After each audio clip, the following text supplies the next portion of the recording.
Hey guys, Buck5090 here, coming to you with another action figure review. This time we're looking at the Call Obsidian Build-A-Figure, and this is the Ant-Man and the Wasp Ant-Man figure from the new Avengers lineup. As you can tell, you can see Ant-Man here with Paul Rudd's little smirk. You got one of the legs of Call Obsidian. It says right there Ant-Man and the Wasp on the package. It says Ant-Man on the side. You got a cool little picture of Ant-Man. Let me just display that right there. See, looking very cool. Yeah, the eraser's my stand. Over here on the back, we got an image of Ant-Man being posed. Looking cool right there. You got a little description there. I don't know if you can read it. Kind of. Yeah, there. You can pause it and read it if you'd like. And then you got the rest of the wave right here, which is Ant-Man, Wasp, Malekith, this Black Knight dude, Black Widow, Thor, and you can build a Call Obsidian. So without further ado, let's open up this Ant-Man and see how small it can shrink. Alright, so here we have Paul Rudd, aka Ant-Man, opened up and out of the package. As you can tell, he's got that smirk on, and he's looking mighty nice. Let me see if I can just rotate him a little bit, give you the full 360 of this new Ant-Man costume. I gotta say, I picked a really nice one. Oh, he's falling up. I think I picked a really nice one, because compared to the other Ant-Mans that they had on stock, he was a little bit, you know, wear and tear on the paint and whatnot, but this one came out really nice. And I'll show you how the mask looks in a minute as I give you the full rotation of the upper part of the figure. He looks really nice, and as a figure altogether, he just looks really sculpted well. He's got that big Paul Rudd forehead that he, is known for, I guess. It's not that bad, I think. We have the mask over here as well, but we'll take a look at that in a little bit. So you got the major points of articulation though, which are the shoulders. They go in and out. This one's got a kind of a little bit of an issue with the shoulder because it's not fully inside.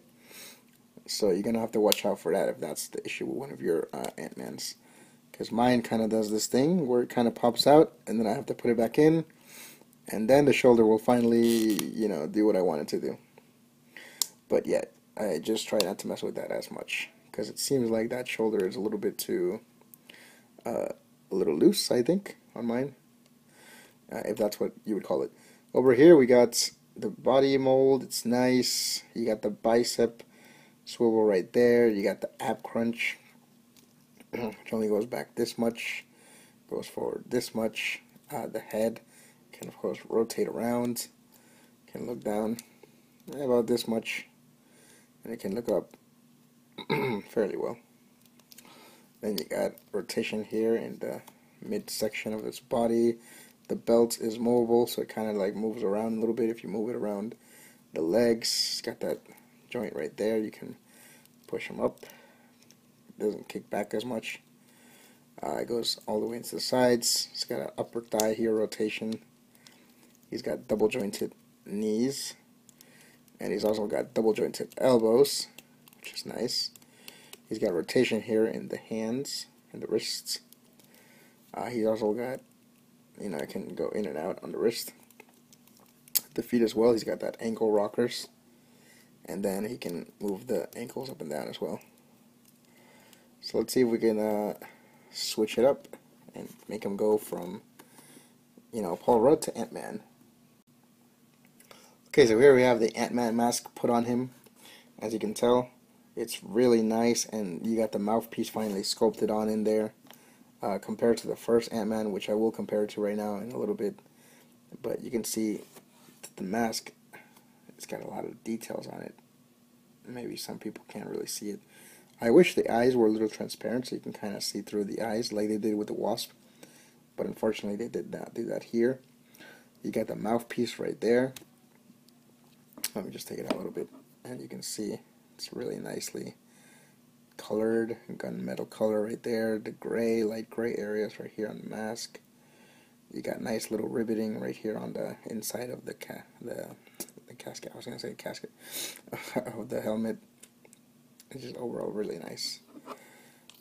Let's pop this back on,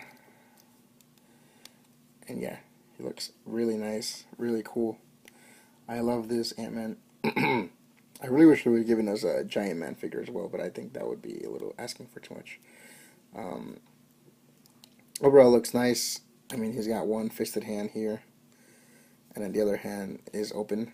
I guess for grabbing stuff, maybe he can just grab stuff. Maybe he's like grabbing and running at the same time. But the details on him are amazing. I mean, look at the sculpt. They gave him all the line work, all the texturing on the armor and the bodysuits. Really nice on the boots, the foot. I wish I had the new Ant-Man and Yellow Jacket 2-pack to compare that to, because that one has a way better Paul Rudd head sculpt than this one. But for now, let's just compare it to the other Ant-Man. So here he is side by side with the original Ant-Man figure that we got back in 2015, I think. And you can see the improvements on this figure with the details and stuff. I will also be getting the 2-pack eventually, don't worry guys, and then I will compare that to this figure. But as you can see, he's come a long way from the first Ant-Man and then to the new Ant-Man and the Wasp suits. I do like the improvements they made on the 2-pack though, so that's why when I do get it, I will do a comparison between those two. But in the meantime, we're just checking out this Ant-Man, which looks really nice, you know. And if you compare it right there with the Wasp, she doesn't have her Wasp wings on yet because I'm going to do a review her soon, but you can see that they look really nice in size comparison. He is a little bit taller than her. I'm not sure if that's how it was in the movie, but, you know, it looks really nice for these purposes. So yeah, guys, what do you think of this figure? Will you be picking it up? Will you be having it join your Avengers roster on the shelf? Or will you have a hard pass on this one and just get the 2-pack that comes with Yellow Jacket? Because I definitely think this was an improvement on the other Ant-Man figures that we've gotten. And of course, we'll be probably getting more Ant-Man figures as more movies come out and they start, you know, changing the costume, so we can have to buy new figures, and you know how it is. So yeah, guys, don't forget to like this video if you enjoyed it, subscribe for more videos coming soon, and stay tuned because I will be making a couple more videos, I think, throughout the month. I was a little busy with school in the summer, and then just basically not doing anything in the summer, and then I came back, and now we're picking up where we left off, guys. So subscribe, like, see you guys next time.